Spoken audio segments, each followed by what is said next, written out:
રાજકોટમાં કાયદો અને વ્યવસ્થાની પરિસ્થિતિ સારી રહે એના માટે માનનીય સીપી સર બ્રજેશકુમાર દાસર અને એડિશનલ સીપી સર દ્વારા નિર્દેશ દેવામાં આવ્યો છે કે રાત્રે કડક ચેકિંગની કાર્યવાહી હાથ ધરવામાં આવે અને વધુમાં વધુ motor vehicle act 185, GP act 135, prohibition act, NDPS act હેઠળ મુકદમા દાખલ કરવામાં આવે અને અસામાજિક તત્વો વિરુદ્ધ કાર્યવાહી કરવામાં આવે. તો એના જ ભાગરૂપે આજે ક્રાઇમ બ્રાન્ચ દ્વારા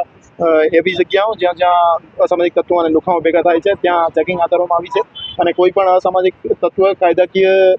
કાયદાનો ભંગ કરતો દેખાશે તો એના વિરુદ્ધ કડક કાયદાકીય પગલાં લેવામાં આવશે. ખાસ કરીને જે પાનની દુકાનો, ચાની હોટલો છે ત્યાં આગળ પોતાના નિર્ષક હોય છે, આખી રાત ખુલ્લા રહેતા છે. આ ઉપરાંત લારી ગલ્લા છે, નાસ્તાની પણ લારીઓ છે, આ બધી જગ્યાઓ પર કોઈ પણ માણસ શાંતિથી પોતાનો ધંધો કરતો હોય અથવા વ્યાપાર કરતો હોય એનાથી અમને રાજકોટ શહેર પોલીસને કોઈ વાંધો નથી, પણ ધંધાની આડમાં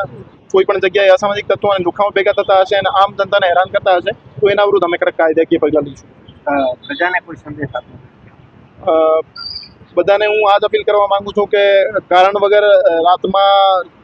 જ્યાં લુખાઓ ભેગા થાય છે એવી જગ્યાઓ પર આપ ના બેસો અને આપ પરિવાર સાથે ક્વોલિટી ટાઈમ વ્યતીત કરો અને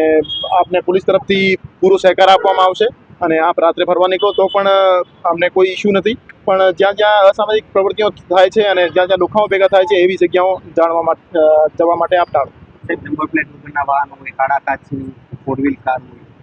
ક્યાં સુધી આ ચેકિંગ રહેશે ને કઈ રીતે અત્યારે? આ ચેકિંગ કાયમી રહેવાની છે અને જ્યાં પણ એમવી એક્ટની જે વિવિધ જોગવાઈઓ છે એનો ભંગ થતો હશે એમાં ટ્રાફિક શાખા, લોકલ પોલીસ સ્ટેશન અને ક્રાઇમના માણસો પણ એના વિરુદ્ધ કાર્યવાહી હાથ ધરશે.